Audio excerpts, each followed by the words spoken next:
Hello प्यारे बच्चों, कैसे हैं आप। आज हम लेकर आए हैं करंट इलेक्ट्रिसिटी का लेक्चर नंबर 3, जिसमें आप जानते हैं कि हम कॉम्बिनेशन ऑफ सेल्स के बारे में पढ़ रहे हैं।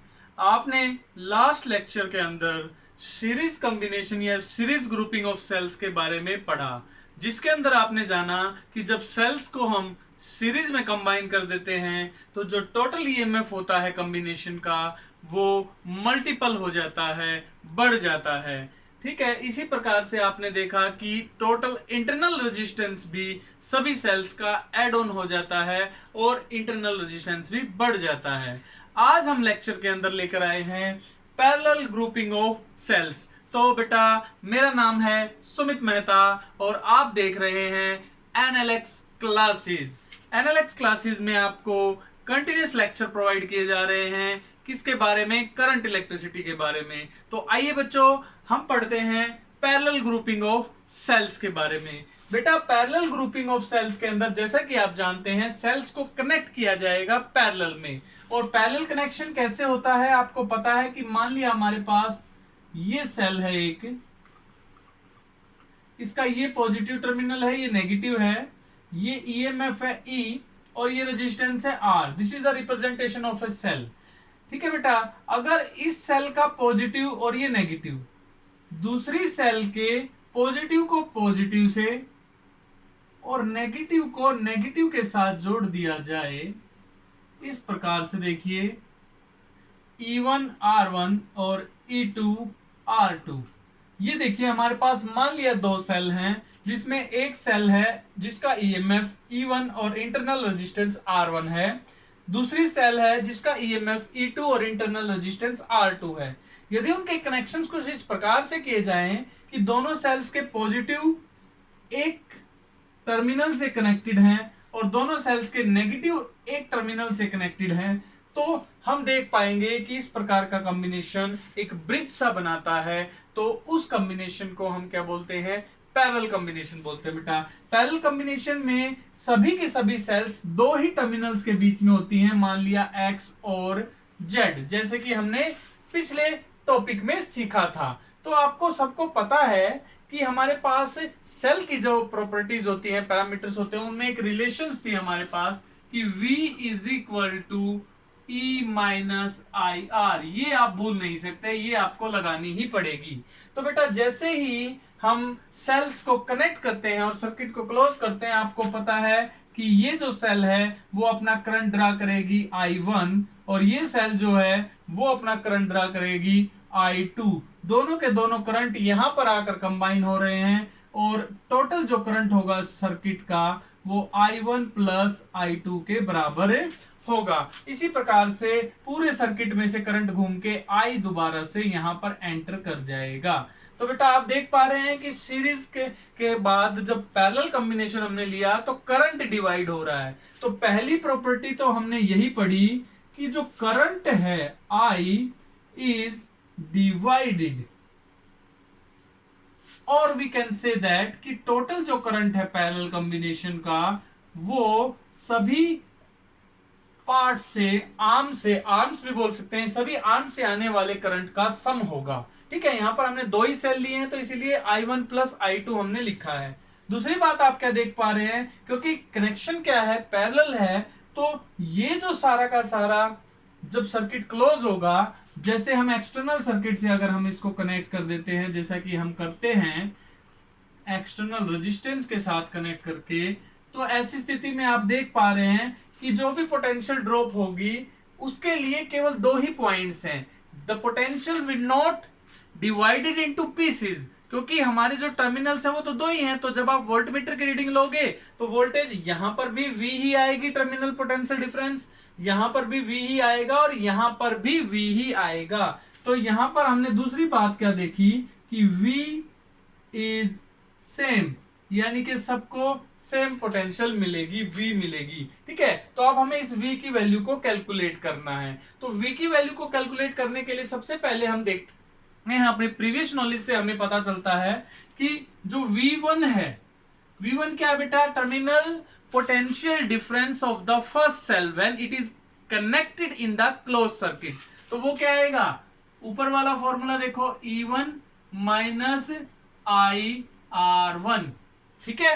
अब IR1 आएगा या I1R1 आएगा, यहां पे आएगा बेटा क्या आएगा, I1R1, क्योंकि देखो फर्स्ट सेल ने बेटा I1 करंट को ड्रा किया है। V2 क्या आएगा, E2 minus I2R2, equation number 1, equation number 2।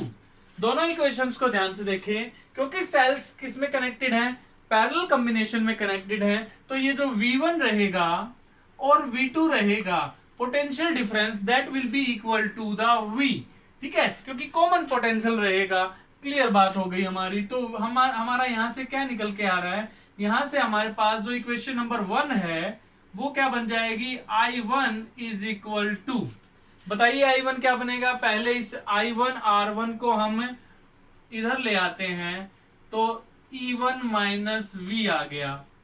अब हमारे पास I1 क्या आ गया, E1 minus V by R1, ठीक है।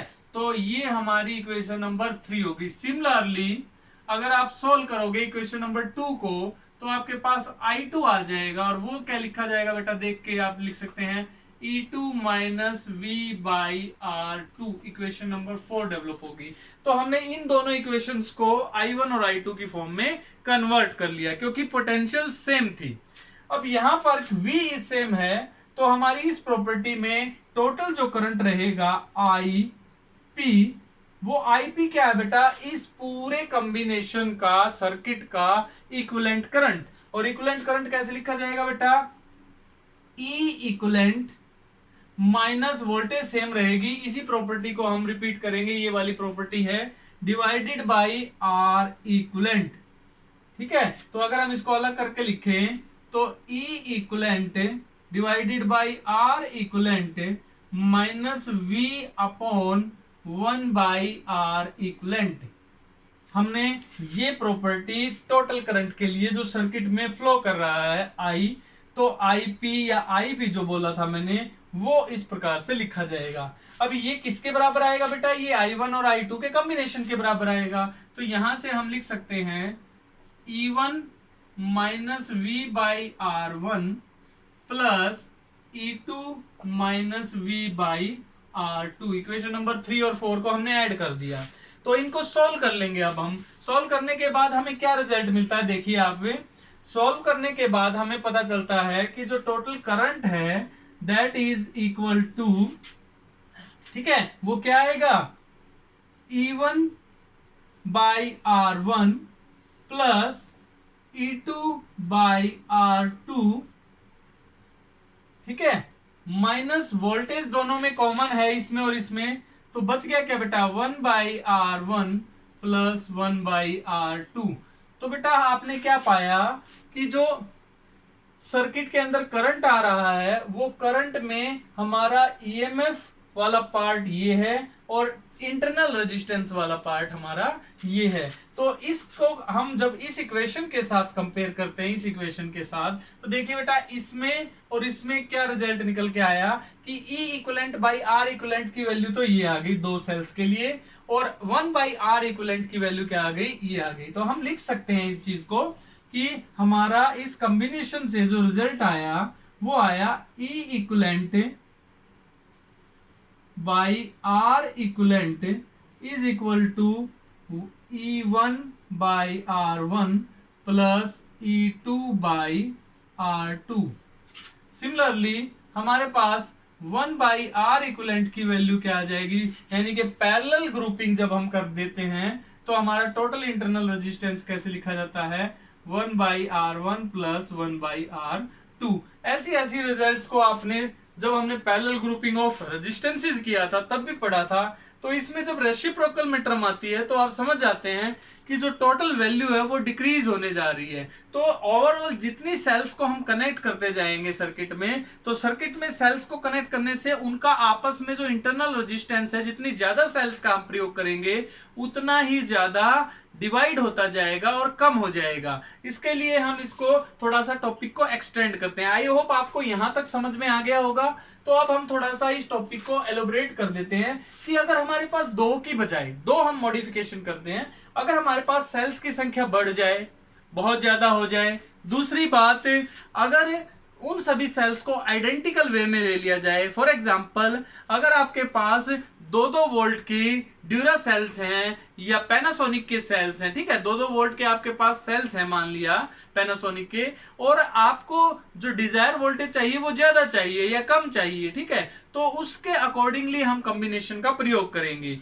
और कॉम्बिनेशन का प्रयोग करके हम फिर पाएंगे कि किस कॉम्बिनेशन में हमें ज्यादा रेजिस्टेंस मिल रहा है इंटरनल, किस में हमें कम मिल रहा है, किस में करंट ज्यादा हो रहा है, किस कंडीशन पे और किस कंडीशन पे हमारा करंट कम हो रहा है। तो हम बात कर लें पैरेलल की, तो पैरेलल के अंदर हम एक कंडीशन मेंटेन करने जा रहे हैं कि if there are n cells connected in parallel, तो हमने क्या कहा कि if there are n cells, n identical cells, बेटा n, क्योंकि हम लास्ट में जो रिजल्ट लिखते हैं वो n आइडेंटिकल सेल्स के लिए हमने यहां पे लिखा था, तो यहां पर भी हम वही कार्य करेंगे। हम क्या ले लेते हैं, if there are n identical cells, ठीक है, connected in parallel, connected in parallel बेटा, तो हमने पैरेलल कॉम्बिनेशन में n आइडेंटिकल सेल्स को कनेक्ट कर दिया, तो आप क्या देख पाएंगे, आप देख पाएंगे कि वो कॉम्बिनेशन कैसा दिखाई देगा। फिर से हमारे पास जो सेल्स हैं वो n पार्ट्स में डिवाइड हो जाएंगी, ठीक है, तो जैसे फर्स्ट सेल को हम कैसे बनाएंगे, ऐसे बनाएंगे, ठीक है, सेकंड वाली सेल को हम कैसे बनाएंगे, ऐसे बनाएंगे, उसके बाद हमारे पास जो सेल है उसको हम रिप्रेजेंट करेंगे ऐसे, तो इस प्रकार से हम सेल्स को रिप्रेजेंट करते जाएंगे और लास्ट में जो हमारे पास सेल रहेगी nth सेल, तो ये हमारा देखो बेटा ये जो कॉम्बिनेशन है आइडेंटिकल है ना, तो ER सबके लिए ER, EMF सबका E है, इंटरनल रेजिस्टेंस R है, तो सबके लिए ऐसा ही लिखा जाएगा, ठीक है, तो हम इसको कनेक्ट कर देते हैं। तो बेटा ये देखिए दो टर्मिनल्स X और Y के बीच में ही कनेक्ट रहेंगी, तो टर्मिनल्स दो ही रहेंगे बेटा, सभी सेल्स को हमने कनेक्ट कर दिया। अब इसको हमने एक्सटर्नल सोर्स के साथ, सॉरी एक्सटर्नल रेजिस्टेंस के साथ कनेक्ट कर दिया और सर्किट को क्लोज कर दिया R। तो आपको पता है कि सभी सेल्स करंट ड्रा करेंगी, I1 I2 I3 and so on IN, और ये सभी करंट यहां पर टोटल करंट बनाएंगे IP, पैरेलल करंट, ठीक है, जो यहां से होता हुआ इस सर्किट में इस प्रकार से पार्ट्स में डिवाइड हो जाएगा। आप देख पा रहे हैं ये आपको समझ में आ चुका है। अब आप ये भी सीख चुके हैं कि जब इस प्रकार का कॉम्बिनेशन कनेक्ट होगा तो हमारा जो फर्स्ट रिजल्ट आएगा E equivalent by R equivalent, वो क्या आएगा बेटा, वो सभी सेल्स का सम आएगा, यानी कि E by R, E1 by R1 था ना, तो E है और R है, तो E by R plus E by R plus कब तक बेटा, n टाइम्स तक हम इन चीजों को ऐड कर देंगे जो कॉम्बिनेशन से हमने सीखा था। तो देखिए बेटा n बार ऐड किया तो क्या आ गया, NE बाई R, तो ये तुम्हारी इक्वेशन नंबर 5 हो गई है, जो आपका n आइडेंटिकल सेल्स का कॉम्बिनेशन है, तो EMF को ऐसे रिप्रेजेंट करेंगे। इसी प्रकार से अगर हम किसकी बात करें, इंटरनल रेजिस्टेंस की, तो R इक्विवेलेंट की वैल्यू क्या आई थी, 1 by R plus 1 by R, और लास्ट में कब तक बेटा, n टाइम्स तक इनको ऐड कर दिया हमने, तो हमारे पास रिजल्ट मिलेगा n बाई R, ठीक है, इक्वेशन नंबर 6। अगर हम इसको टोटल को ऊपर लेके आना चाहें तो R इक्विवेलेंट की वैल्यू आपके पास आ जाएगी R बाई N। देखिए बेटा क्या सीख पा रहे हैं आप, रेजिस्टेंस बढ़ा या घटा, आपने n सेल्स को लिया पैरेलल में, तो जो उनका एक सेल का इंटरनल रेजिस्टेंस था वो n से डिवाइड हो गया। For example if 5 cells are connected in parallel, अगर आप 5 सेल्स को पैरेलल में जोड़ते हैं तो फिर आपका R इक्विवेलेंट क्या आएगा, R/5, यानी कि ऑटोमेटिकली आपको दिखाई दे रहा है कि जो हमारा इंटरनल रेजिस्टेंस है वो डिक्रीज हो रहा है। ठीक है, ये क्लियर हो गई बात। तो पैरेलल कॉम्बिनेशन में इंटरनल रेजिस्टेंस डाउन जाता है, डिक्रीज होता है। अब रही बात करंट की, तो करंट हम कैसे निकालेंगे वो देखिए आप। करंट कैसे निकालते हैं, जब इस सर्किट को क्लोज करते हैं, एक्सटर्नल से जोड़ते हैं, तो हमारे पास टोटल करंट क्या निकल के आएगा वो देखिए। टोटल ईएमएफ क्या आएगा बेटा, इस कॉम्बिनेशन का टोटल ईएमएफ क्या है, टोटल ईएमएफ क्या निकल के आया आपका, EMF, total EMF of circuit, वो क्या लिख देंगे बेटा, आप क्या लिख रहे हैं, आपके पास कितना आ रहा है, एक सेल का ई है तो इसको भी ई है, सबको पैरेलल बराबर ही मिल रहा है, तो टोटल ईएमएफ क्या आएगा, ई। तो total EMF of the circuit, एक सेल का भी उतना ही ईएमएफ आएगा बेटा, और पूरे के पूरे कॉम्बिनेशंस में भी ईएमएफ उतना ही रहेगा, ई। ठीक है, उसके बाद total resistance, total resistance of circuit क्या रहेगा, वो आ जाएगा बेटा एक्सटर्नल रेजिस्टेंस आर, वो सीरीज में कनेक्टेड है इंटरनल रेजिस्टेंस के साथ, तो आर प्लस आर इक्विवेलेंट, तो आर प्लस आर इक्विवेलेंट की वैल्यू आ जाएगी R plus R by N. ये आपको रिजल्ट का पता चल गया। तो टोटल ईएमएफ भी है, टोटल करंट, टोटल रेजिस्टेंस भी है, तो अब हम करंट निकाल सकते हैं। आईपी, आईपी क्या आएगा, total EMF E divided by total resistance R plus R by N. LCM ले लेते हैं बेटा, एलसीएम एन आ जाएगा, तो हमारे पास आ जाएगा N E by N R plus R. तो बेटा this is the current flowing through the parallel circuit. Parallel circuit में जो करंट फ्लो करेगा वो ये होगा। आपको क्लियर हो चुकी है पिक्चर। तो इस करंट की वैल्यू मैक्सिमम कब होगी, मिनिमम कब होगी, किन कंडीशंस पे हमारा ये जो सर्किट है वो मैक्सिमम करंट को ड्रा करेगा, और किन कंडीशंस पे मिनिमम करंट यानी कि यूजलेस वैल्यू रहेगी, यानी कि हमारे लिए वो सर्किट यूजलेस रहेगा, तो वो हम देखेंगे। ठीक है, तो यहां से हम उठा लेते हैं वैल्यू को। करंट की वैल्यू जैसा कि आप देख पा रहे हैं, ये फॉर्मूला हमारे पास आ चुका है, N E by N R plus R. तो देखिए बेटा, हमारे पास करंट का फॉर्मूला क्या आया है, N E by N R plus R. इस फॉर्मूले को ध्यान में रखते हुए देखिए, इफ पहली कंडीशन ले लेते हैं, R is very very less than R. अगर हमारा बेटा आर जो है वो very very less than R है, तो ऐसी कंडीशन में ये वाला जो रिजल्ट रहेगा वो नेग्लेक्ट हो जाएगा।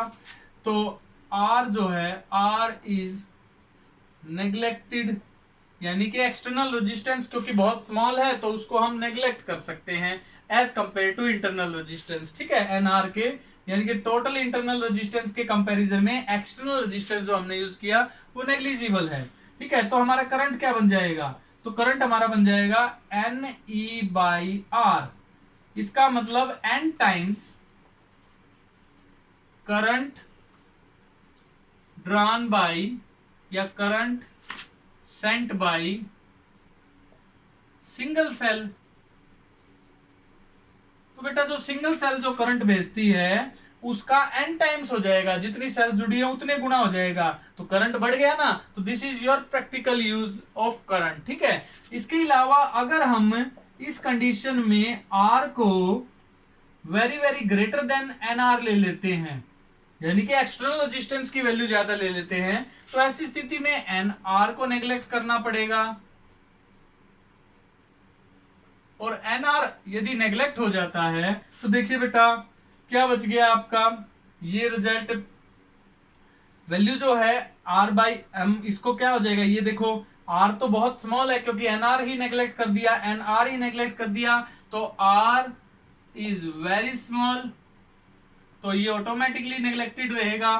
तो हमारे पास जो करंट रहेगा आपकी बार वो क्या आ जाएगा, N E by N R, N से एन कैंसिल हो गया, ई बाई आर। ये क्या है बेटा, current drawn from single cell, यानी कि अगर हम एक्सटर्नल रेजिस्टेंस को बहुत हाई ले लेते हैं as compare to internal resistance, तो this current is of no use, किसी भी प्रकार का इसका यूज नहीं है। क्यों? क्योंकि करंट तो उतना ही मिल रहा है जो एक सिंगल सेल दे रही है, तो इतनी सारी सेल्स को सर्किट में यूज करने का फायदा क्या मिला? हमें कोई फायदा नहीं मिला, तो इस प्रकार के कॉम्बिनेशन को हम यूज नहीं करेंगे। तो बेटा आपने यहां से क्या सीखा? आपने इस पूरे सर्किट को जब एनालाइज किया तो हमें दो बातें पता चली। एक तो बेटा पैरेलल ग्रुपिंग के अंदर हमारा जो ई इक्विवेलेंट रहता है वह एक सिंगल सेल के ईएमएफ के बराबर ही आता है। उसके अलावा जो हमारा आर इक्विवेलेंट होता है वो क्या हो जाएगा? आर बाई एन टाइम्स, यानी कि डिक्रीज हो जाएगा for N identical cell. Clear हो गई बात बेटा आपको? तो ये आपको बातें याद रखनी है पैरेलल कॉम्बिनेशन की। अब आपने सीरीज पढ़ लिया, पैरेलल पढ़ लिया, अब आप क्या पढ़ सकते हैं? आपको ऑटोमेटिकली समझ में आ गया होगा कि ग्रुपिंग, मिक्स ग्रुपिंग में क्या होता है। सोचिए कि आपके पास एक रो है पूरी n सेल्स की, यानी कि n सेल्स को आपने पहले सीरीज में कनेक्ट किया और ऐसी ऐसी m रोज आपने फिर बना ली, उनको पैरेलल में कनेक्ट कर दिया। तो जो हमारी वैल्यू आएगी, वो जो ग्रुपिंग बनेगी उसको हम मिक्स्ड ग्रुपिंग के नाम से जानेंगे। यानी कि हमने सीरीज और पैरेलल दोनों कॉम्बिनेशंस को उसमें प्रयोग करना है। तो मैं आपको एक बार डायग्राम सिखा देता हूं। क्या आएगा बेटा? देखिए मिक्स्ड ग्रुपिंग के अंदर हमारा डायग्राम कैसा रहेगा? ये देखिए हमारी एक सेल, दो सेल, और इस प्रकार से हमने n सेल्स को। तो हम आइडेंटिकल का केस ही ले रहे हैं क्योंकि हम आइडेंटिकल पढ़ रहे हैं, तो इसको थोड़ा आसान कर लेते हैं। ई आर देखिए plus minus plus minus plus minus, तो ये सीरीज कॉम्बिनेशन है बेटा। तो आपने क्या किया? n सेल्स को सीरीज में जोड़ दिया, तो आपके पास एक सीरीज कॉम्बिनेशन हो गया। ऐसे ऐसे आपने m सीरीज कॉम्बिनेशंस बना लिए। m सीरीज कॉम्बिनेशंस हम बना लेते हैं।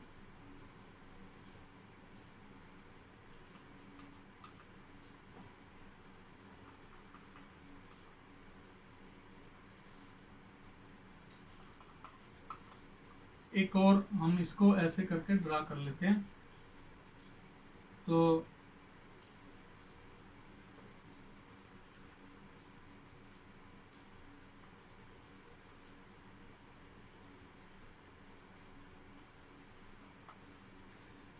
बेटा अब हम इनको कनेक्ट कर देते। देखिए आपको पता है कि सीरीज में टर्मिनल्स डिवाइड होते जाते हैं, लेकिन सभी के सभी पैरेलल कॉम्बिनेशन से केवल दो ही टर्मिनल्स के बीच में कनेक्ट होंगे।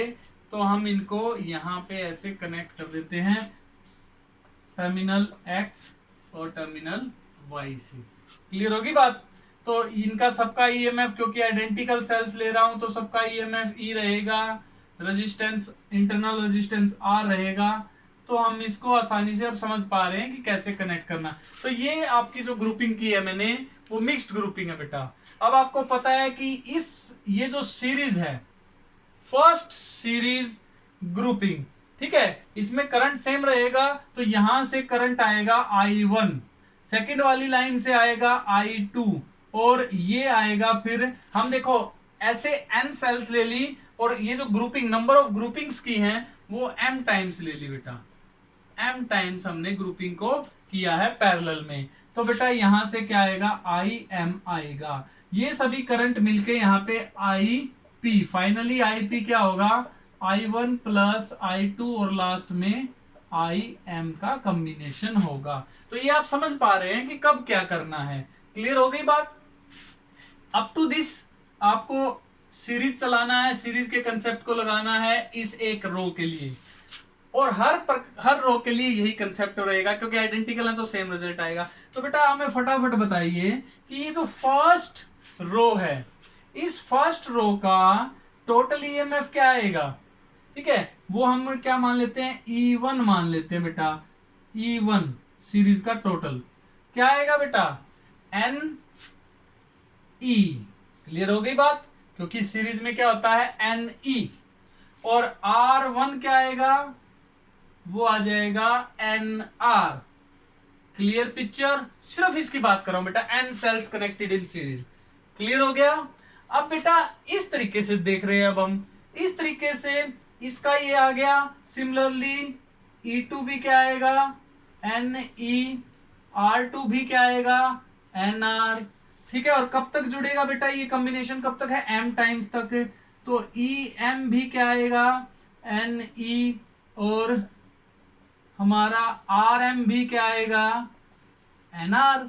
यानी कि सारे एक पर्टिकुलर रो का हमारा इंटरनल रेजिस्टेंस ये बनेगा और EMF ये बनेगा। अब all these combinations are connected in, all are in parallel combination बेटा। अब ये तो सब पैरेलल में है, तो पैरेलल के रूल के हिसाब से चलेंगे, ये बन जाएगा।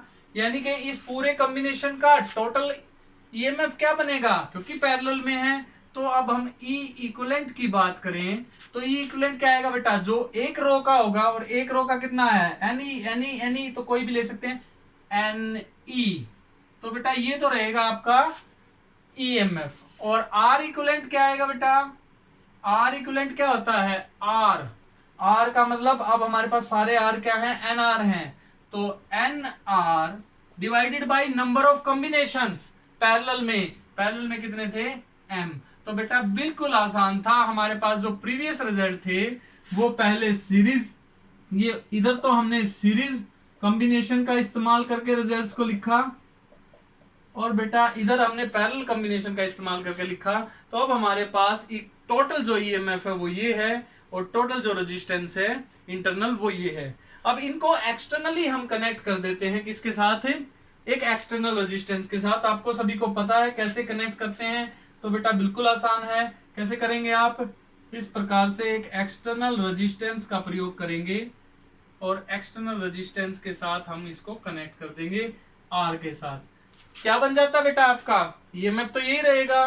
तो टोटल रेजिस्टेंस क्या आ जाएगा, फिर से लिख रहा हूं बेटा, ई इक्विवेलेंट वो तो आपका एन ई रहेगा, आर इक्विवेलेंट क्या बन जाएगा, सॉरी आर इक्विवेलेंट तो पता ही है आपको, एन आर बाई एम पता है ये तो, लेकिन आपने सीरीज में आर और जोड़ दिया। तो टोटल रेजिस्टेंस लिख रहा हूं मैं यहां पे, टोटल रेजिस्टेंस क्या आएगा, R plus N R by M. This is the total value of resistance. तो बेटा इनका कॉम्बिनेशन लेके हम क्या कैलकुलेट कर सकते हैं, आईपी, इस पूरी की पूरी ग्रुपिंग का टोटल करंट कैलकुलेट कर सकते हैं। तो मैं अब लिख रहा हूं आपके सामने, total current of this grouping, mixed grouping, वो क्या आएगा बेटा, वो लिख देते हैं हम, फिर से लिख लेते हैं कि E इज इक्वल टू क्या आया, एन ई, जबकि टोटल रेजिस्टेंस R डैश लिख लेते हैं, उसको क्या लिखेंगे हम, R plus N R by M. तो करंट क्या आएगा बेटा सर्किट का, वो आएगा total EMF divided by R plus N R by M. LCM आपको पता है एम आ जाएगा, एम आर यहाँ पे मल्टीप्लाई, एम ऊपर चला जाएगा, M N E divided by M R plus N R. तो ये हमारा टोटल सर्किट करंट है इस पूरी ग्रुपिंग के अंदर। अब ये करंट मैक्सिमाइज और मिनिमाइज कब होगा, उसके लिए देखिए इसको थोड़ा सा मॉडिफाई कर लेते हैं। I is equal to M N E divided by, बेटा ये देखो a प्लस बी है, तो मैं इसको थोड़ा सा ऐसे लिख देता हूं, a माइनस बी का होल स्क्वायर, इन टर्म्स का होल स्क्वायर कर दिया। तो देखिए जब आप इसको खोलोगे और इसमें से फिर क्या करूं अब मैं, 2 into M N R R, इनको मल्टीप्लाई कर दो। देखिए बेटा अगर आप इस रकम को पूरी को खोलोगे ना तो यही आएगा। कैसे आएगा, देखिए इसका स्क्वायर एम आर प्लस इसका square N R minus 2 M N R R, उसको प्लस से कर दोगे तो ये कैंसिल हो जाए। तो ओवरऑल इस रकम को हम ऐसे लिख सकते हैं, ठीक है। और करंट जो है I will be maximum, maximum current कब ड्रॉन होगा बेटा, इफ जो हमारा डिनोमिनेटर है वो मिनिमम होगा, ठीक है। तो मिनिमम कब हो पाएगा, जब ये रकम जो है M R root minus N R root का होल स्क्वायर ये रकम क्या होनी चाहिए, 0 होनी चाहिए, क्योंकि इसकी वैल्यू मिनिमम क्या हो सकती है, 0, नेगेटिव तो होगी नहीं क्योंकि स्क्वायर में है, तो ये वैल्यू कितनी होनी चाहिए, 0। ये रकम 0 कब होगी बेटा, जब एम आर रूट बराबर है माइनस उधर चली गई तो प्लस हो गया एन आर रूट। ठीक है, क्लियर हो गया आपको, तो रूट से रूट कैंसिल हो गया, तो हमारे पास क्या आ गया, M R is equal to N R, या हम ये कहें कि एक्सटर्नल रेजिस्टेंस क्या आ गया, एन आर बटे एम। देखिए बेटा क्या है ये देखिए ये क्या था, पूरे कॉम्बिनेशन का, ये जो रिजल्ट था ये पूरे कॉम्बिनेशन का टोटल इंटरनल रेजिस्टेंस था। और कंडीशन क्या निकल कर आई है कि इस मिक्स्ड ग्रुपिंग के अंदर मैक्सिमम करंट तब हो सकता है जब हमारा external resistance total internal resistance के बराबर हो। तो हमारे पास क्या कंडीशन निकल के आई कि current drawn in the circuit, हमने क्या यहां से क्या सीखा बेटा, current in the mixed grouping will be maximum if external resistance used is equal to total internal resistance of mixed grouping. बेटा मिक्स्ड ग्रुपिंग में जो टोटल इंटरनल रेजिस्टेंस बनेगा उसके बराबर हम एक्सटर्नल रेजिस्टेंस को ले लेते हैं, तब जाके हमारा करंट क्या होता है, मैक्सिमम आता है। तो आपने बेटा आज का जो लेक्चर है मेरे ख्याल से आपको सारी बातें समझ में आ गई होंगी। तो आज के लेक्चर के बाद आप ये बताने में सक्षम हो चुके होंगे कि किस प्रकार से सेल्स का कॉम्बिनेशन किया जाता है और डिफरेंट सेल्स कॉम्बिनेशंस को desired value of voltage and desired value of current के लिए इस्तेमाल किया जा सकता है, और आप सर्किट के अंदर एक पर्टिकुलर कॉम्बिनेशन को यूज कर सकते हैं। अब ये जो कॉम्बिनेशन ऑफ सेल्स है इनको एक नाम दे दिया जाता है, that is known as battery. तो इसका मतलब बेटा अब आपको बैटरी बनानी आ गई है। अब आप जान चुके हैं कि किस प्रकार से एक पर्टिकुलर वोल्टेज की बैटरी हम बना सकते हैं बाय यूजिंग अवेलेबल सेल्स। हमारे पास अवेलेबल वोल्टेज की सेल्स हैं तो उससे हम एक डिजायर्ड वैल्यू की क्या बना सकते हैं बेटा, बैटरी बना सकते हैं और फिर उसको सर्किट में यूज कर सकते हैं। तो बेटा नेक्स्ट लेक्चर में हम इससे रिलेटेड कुछ न्यूमेरिकल्स करेंगे, तो तब तक के लिए आप इन तीनों लेक्चर्स को एक बार अच्छे से रिवाइज कर लें ताकि आप कॉम्बिनेशन ऑफ सेल से भली भांति परिचित हो जब आप न्यूमेरिकल करने आए, और आप पूरे फॉर्मूलेज को यहां पर मैं लिख भी देता हूं कि हमारा क्या रिजल्ट निकल कर आया बेटा, कि जो टोटल हमारे पास ईएमएफ आया ई इक्विवेलेंट वो एन ई आया था, और बेटा टोटल आर इक्विवेलेंट जो निकल कर आया वो एन आर बाई एम आया था। तो बेटा ये देखो एन आइडेंटिकल सेल्स के लिए यहां से आपके पास तीन डिफरेंट फॉर्मूले बन गए तीनों की तीनों ग्रुपिंग्स के। ठीक है, और तीनों में आपने करंट की वैल्यू मैक्सिमम कब रहेगी, क्योंकि प्रैक्टिकल यूज तो मैक्सिमम वैल्यू से ही होगा बेटा। तो तीनों के अंदर आपके लिए थोड़ा सा माइंड यूजिंग में वर्क दे रहा हूं क्योंकि मैं समझा तो चुका हूं। तो आपको बेटा आई मैक्सिमम निकाल के लाना इसके साथ एन आइडेंटिकल सेल्स के साथ, I maximum for series combination,